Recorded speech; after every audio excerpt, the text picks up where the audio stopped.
You know I'm a massive fan of artificially inseminated breeder queens to use, to graft, to get my F1 queens to make up beautiful nucleus colonies of bees. Now, mind all these robbing bees at the moment, we are in an active robbing situation in this apiary and they think that I am the food. However, in this video, I'm going to show you my latest and greatest line of artificially inseminated queens, and there is no way that anybody is finding out who this breeder is because it is a top secret breeder in Germany, breeding some of the very best buckfast lines going. I have 5 of these queens and I have an ongoing order for 5 new queens every single year. I have seen these colonies, I've seen what these bees can do, but this is the first time I've managed to get my hands on them, and I'm so excited to get these bees through the winter, get them into next year and start grafting from them. The queen in this colony here was released about 2 or 3 days ago, so all of the bees in this colony have got nothing to do with the artificially inseminated queen. But what I have to do is I have to come back regularly every 5 or 6 days just to take down any supersedure cells, because bees are stupid. They don't understand when a beautiful pedigree queen is put in there that they should probably leave her to it and not try and supersede her.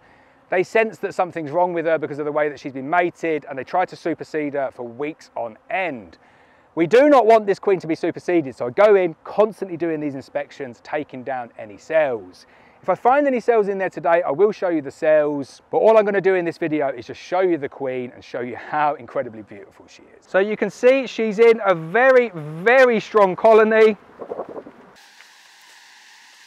Always make up the colony super strong, and you'll see what I've got here. This is the queen excluder element of the feeder in here, because I had an absolute nightmare with this queen. I dropped her into the feeder. I know, most expensive queen I've ever got, and I dropped her into the feeder. I couldn't get her out, so I just took the queen excluder bit out. And you know, she's a breeder queen, she's got class about her. She would have found her way back into the frames now. So as I said, excuse the bees, really late in the evening doing this video, and I had some serious robbing issues over there, so the bees are kind of on guard a little bit at the moment.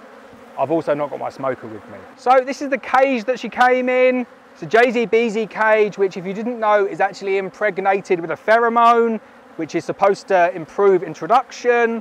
I got all of these queens introduced with no problems whatsoever. I've got the number on there, which denotes the queen that I'm using. And obviously being a pure buckfast queen, I've got the breeder certificate to go along with this for the maternal and the paternal line. Both lines come on the certificate, and it means that if I find one that I'm particularly happy with, I can go back and order the same queen again. So no sign of the queen just yet. We do still have eggs in there, which is good.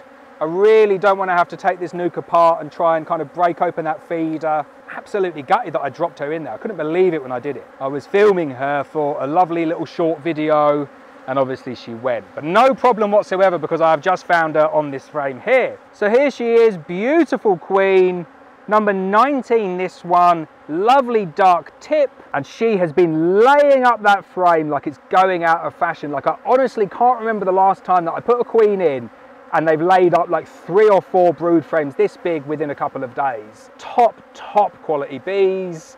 What I'm so excited about as well is to see the change in the genetics of these bees. You can see they're a bit flighty, these ones, and obviously next year you will see, if we keep that artificially inseminated queen in there, the genetics of these colonies should change completely. So there she is, number 19. She really is a beauty, isn't she? I'm going to clip this queen, but I'm not clipping it yet. I find you get on a little bit better if you don't clip them, but coming into next year, if we get them through the year, I'll definitely be clipping her. I've not seen any supersedure cells just yet, but I will continue to go through this colony just to double check. You can see the wasps diving in onto this colony, but I am so excited for this one. So we've got 5 different artificially inseminated queens, and each one has got a different maternal, a different paternal combination. They're tried and tested lines, but they are this year's queen. So what I'll be doing is I'll be doing some tests off the daughters of these ones next year, and then I will pick a favourite and I will run with that favourite. All of them will be there or thereabouts, but it is always a good habit to get into, trying to test these queens, and not just testing the breeder queens, you need to test the offspring of those breeder queens. We'll keep those test queens as drone mothers as well to flood the area with drones, but it's really good to see that that queen's been fully accepted into this colony here. Just going to take a quick look now to see if I can show you some of the eggs in this colony. A little bit dark here today, but hopefully you can see down there, she has laid it up so well.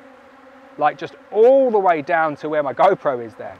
feeding these bees as well, because they are a little bit light on feed, and also they've got a little bit of space still to go on those frames and feeders frames, so I've got no risk of backfilling with too much nectar.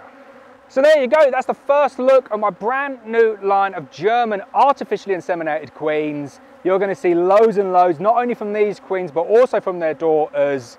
We're going to get rid of these buzzy bees, and we are going to get ourselves the best bees that money can buy.